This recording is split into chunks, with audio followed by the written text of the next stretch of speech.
Bonjour tout le monde. Alors, il est temps d'aborder l'heure. Avec toi, la notion du temps. La notion du temps se calcule en base 60. Depuis que tu es en première année, tu es habitué de calculer en base 10. Donc, 10 unités, ça fait une dizaine. 10 dizaines, ça fait une centaine. Le temps, quand on calcule le temps, c'est en base 60. 60 secondes pour faire une minute, 60 minutes pour faire une heure. OK? Alors, ça va être très important de faire attention quand tu vas calculer des minutes. C'est une base 60. Alors, quand tu arrives à 60, il faut faire une transformation pour une heure. Dans le temps, OK?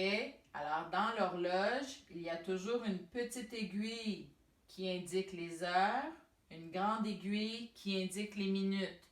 Il y a aussi une trotteuse, une trottinette qui se déplace et elle indique les secondes.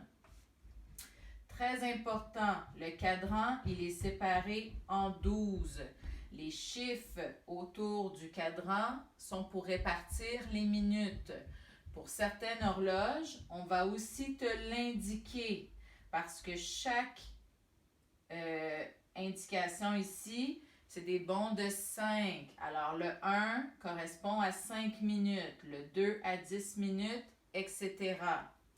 Tu remarqueras, il y a aussi des petites lignes.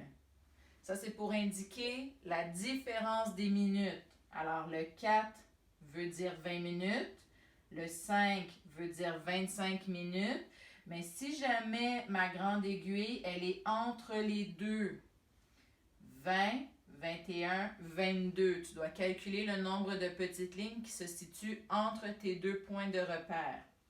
D'accord?